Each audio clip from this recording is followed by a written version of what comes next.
Now, we all know that Nick Saban is the greatest college football coach of all time. He could leave right now, and that would be cemented in concrete, at least until somebody else takes that mantle, which, who knows, it may never happen. But the main question now, when it comes to Alabama and their head coach, is when is he going to hang it up? Now, in today's world, with the amount of personnel and staff you can coach a lot longer than I think you could in the past. But when you look at Nick Saban's career, these guys have to have egos to be able to accomplish what he's accomplished.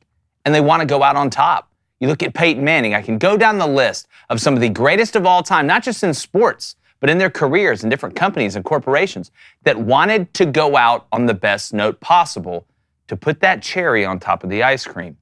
Now, with Nick Saban heading into the college football playoff with a chance to win his 8th national championship, going out on top is a legit option. And when you look at the way the balls are bouncing, it's lining up for him to be able to go off into the sunset with college football changing every second. Look at the freedom of the transfer portal. You look at NIL. You look at conference realignment. You look at playoff expansion. And not to say that Nick Saban wouldn't have success. He's been the most malleable at the top. I think that's why he's continued to not only survive, but thrive. But college football is changing. We've seen the changing of the guard in some of the best college basketball coaches because the game has changed. But none of them could go out the way that Nick Saban could go out if he wins his 8th Natty. It's either that or AI catches up enough or cloning catches up enough where they can fuse his brain with a robot and the Sabatron 3000 can roam the sidelines until the meteor takes out the earth. But until then, we can speculate, and oh yeah, he just bought an island. Whether it's Jim Harbaugh, whether it's Nick Saban, when it comes to football, they're putting on a masterclass. And you guys know our sponsors, and one of them happens to be Masterclass. What is Masterclass? David, you asked me? What is Masterclass? It's an online platform that offers classes taught by well-known experts and celebrities in various fields. They cover a wide range of topics, including cooking, music, writing, filmmaking, business, photography, and much more. They have a new class with Kevin Hart. Teaches you how to use humor as a tool for success, which is something I think we could all benefit from. And again, I've watched the cooking one. My wife's watched it. She absolutely loves them. Any type of taste that you have, whether, I brought up the music stuff, I brought up the cooking, the filmmaking, business, photography, they have it. These instructors, they're industry leaders like Kevin Hart that I mentioned. So this holiday season, give one annual membership and get one free at masterclass.com/Crane. That's masterclass.com/CRAIN. And that's 2 memberships for the price of 1 at masterclass.com/Crane. Head on over there. It's a fantastic holiday gift as well. Offer terms apply. That's masterclass.com/Crane. Bringing my co-host David Cohn, former Michigan quarterback, probably got a couple islands of his own. And my brother, met a couple DBs, feel lost on an island, Western Colorado State wide receiver Blaine Crane. David, Nick Saban, you feel like he could coach for another 100 years, Probably right? will. You just get him enough coffee and enough little Debbies. I mean, money's not going to be an issue. But the way the game has changed, and I gave those examples.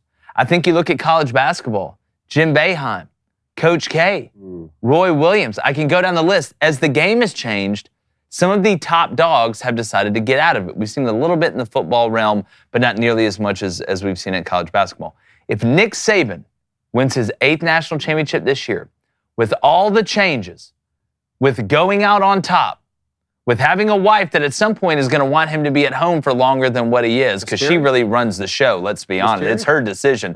Do you think this is Nick Saban's last year? I find this conversation fascinating. I certainly don't want to pretend to know what Nick Saban will or won't do. I don't even know if he knows at this point. I know what he said earlier this year, which is it's kind of laughable to think that I would retire. This was after the Texas loss, right? He said these conversations started happening like 5 years ago, and I'm still here. I also know he signed a contract extension for 8 years last season, so that gets him to 2030. Now, take that for what it's worth. You're right, though. College football is moving at such an unprecedented pace that you have to feel like, this being his greatest coaching job this year, right? With Jalen Monroe and this team to make the college football playoff, which what I think is his least elite team that he's had, you'd have to say if he were able to get to his 8th national championship, that there is something about him wanting to go out on top. And another thing I've been thinking about is this guy is very, very good friends with Bill Belichick. He's seen Bill Belichick win 6 Super Bowls with the Patriots. And just in the last couple of years, I mean, this is Bill Belichick's worst season with the Patriots. People are talking about it's a no-brainer that he won't be the coach in New England next year, which just seems implausible to think after you won 6 Super Bowls. I think Nick Saban is looking at that and saying, man, if I were able to get an 8th one, maybe it would feel good to go out on top. For sure, without a doubt. And again, Blaine, we talk about egos. Players have egos. To be able to accomplish great things, you need to have somewhat of an ego. I'm not saying you have to be an egomaniac or a narcissist, but it takes some of that. And we've seen guys try and go out on top and it not work. You bring up Bill Belichick, you can go down the list. Most guys, when they get done, right, they're either past their prime, that they're kind of, put on the raft and pushed down the river. We need to make a change. You've been here so long. We love you. Thank you. You go on what I call the Lee Corso tour, where every year you tell everybody goodbye, yet you're around the next year. But David brings up a great point. This could be Nick Saban's best coaching job. What a better way to go out when you've been making appearances on ESPN every week. ESPN is just waiting they'll pay him more than probably Alabama would to go on the show every single week to continue to do that, or maybe even do more. If you're Nick Saban, right, and you've won all these natties, and you feel like you kind of, I don't want to say got lucky a couple times here, but you caught some breaks, and you win it this year, are you going to the island or what? No, I'm not. I don't think Nick Saban is either. I feel like we talk about this every time we get close to playoff talk, our playoffs come around, we always talk about, is this Nick Saban's last year? It'd be different if Nick Saban was struggling with the transfer portal, couldn't deal with NIL. Mm-hmm. But again, we sit up here and have this conversation on Nick Saban being a step ahead. Some people think that this was his worst team, yet they're sitting in the playoffs with 1 loss. I think Nick Saban is mentally, cognitively, is as good as he ever is. That's when I think Nick Saban will step away. Mentally, when it starts getting too much for him to be a head coach, right? And I think he's having fun. Hell, I've seen Nick scream less this year than I've seen in the last 10 years. That's true. And it looks like he's actually having a fun time coaching. So no, I don't think Nick Saban, I don't know when, I would put 5 more years for him in the book. In the book, because what, 80? Go out on top. 80? Hell. 7, right? This will be your 8th natty. You could have been gone out on top a while ago. What's the next one closest to you? 3, I believe. Like, you could have been gone. Well, no. You haven't made the playoff the past couple years. When I'm talking about going out on top, I'm not talking about going out as the greatest. He's going to be the greatest head coach of all time. I think you could make an argument in the NFL and college. I'm talking about the last year you're there. Peyton Manning won a Super Bowl. By You mean if he had retired in 2020? If he had retired in 2020 after the COVID year. Mm-hmm. Okay, You won the natty, that's great. Going out on top to me is you won the whole thing. If Nick Saban wins the whole thing this year with all the craziness, with the way that college football is going, and there's another factor, and I'm telling you, he's got a wife. And as somebody that's been married since May, I don't have nearly the experience Nick Saban has. But I guarantee you if Miss Terry says, hey, honey, you're 75, you're 76, you're the greatest of all time. We just spent $17 million on this island.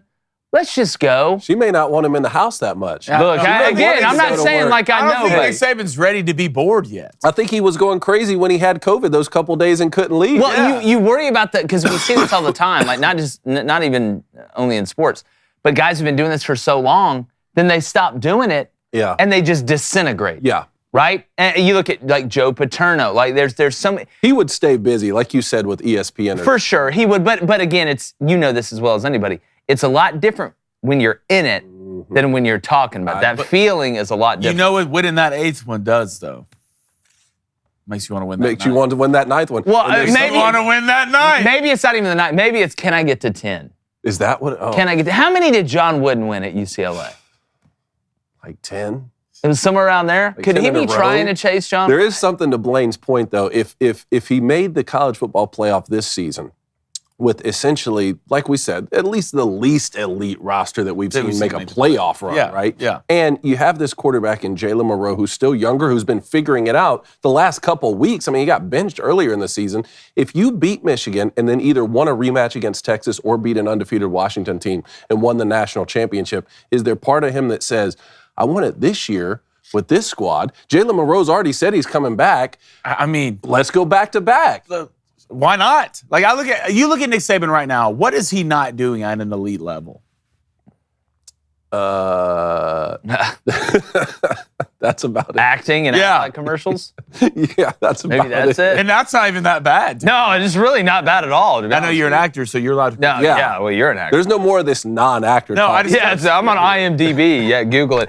Hey, everybody on YouTube, thanks for stopping by. If you haven't already, hit that subscribe button. We drop content all the time, even over the Christmas break. If you haven't seen Lady Ballers, our new movie that's absolutely blowing up, make sure you go to the Daily Wire Plus and check it out. But turn on that notification bell and hit that like button on every video you see. We really appreciate it.